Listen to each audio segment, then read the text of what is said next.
আমরা ইন্টিগ্রেশন বা যোগজীকরণে একটি সমস্যা দেখার চেষ্টা করি। এ ধরনের সমস্যা ভর্তি পরীক্ষায় অনেক আসতে দেখা যায়।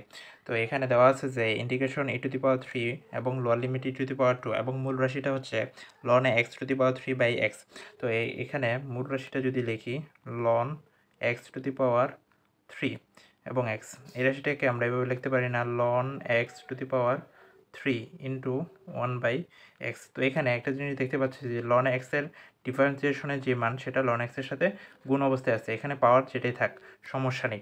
তো এই ধরনের ইন্টিগ্রেশনের ক্ষেত্রে যদি কোনো রাশির সাথে যদি তার ডিফারেন্সিয়েশনের মান গুণ অবস্থায় থাকে, তাহলে ইন্টিগ্রেশনের ক্ষেত্রে যেই রাশির ডিফারেন্সিয়েশনের মান গুণ অবস্থায় থাকবে সেই রাশির সাপেক্ষে সেই রাশির ইন্টিগ্রেশন করলেই আমাদের মূল প্রবলেমটা সলভ হয়ে যাবে। তো আমরা এটা দেখার চেষ্টা করি এই প্রবলেম সলভ করার মাধ্যমে।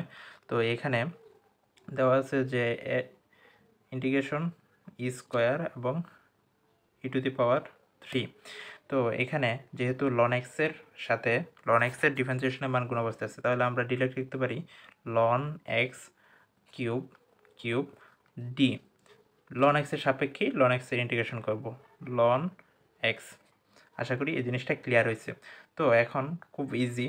তো আমরা যদি ln x কে x মনে করি, তাহলে x এর সাপেক্ষে x এর ইন্টিগ্রেশন কী হবে ln x পাওয়ারের সাথে 1 যোগ হবে, তাহলে 3 + 1 3 + 1 4 হবে, নিচে 3 + 1 কী হবে 4 হবে। আর এখানে যে লিমিটটা আছে সেই লিমিটটা বসিয়ে দেব e⁻³ এবং e⁻²। তো আমরা যদি এটা সাইডে দেখার চেষ্টা করি কী আসে, তো আমরা এখানে দেখতে পাচ্ছি কী আসবে, যে এখানে নিচে আসবে 4 আর এখানে ln x⁴। তো আমরা যদি 1/4 আলাদা করে ফেলি 1/4 আলাদা করে ফেলি এবং লিমিট দুইটা এক্সের স্থলে বসিয়ে ফেলি, তাহলে কী আসবে ln e⁻³ 3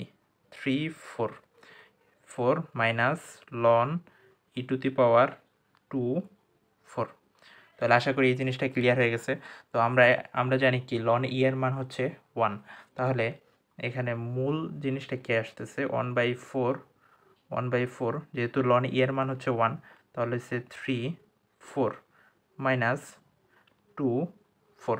তাহলে এটা সলভ করলে যেই মানটা আসবে সেটাই হচ্ছে আনসার। তাহলে মানটা আসে কি 65/4।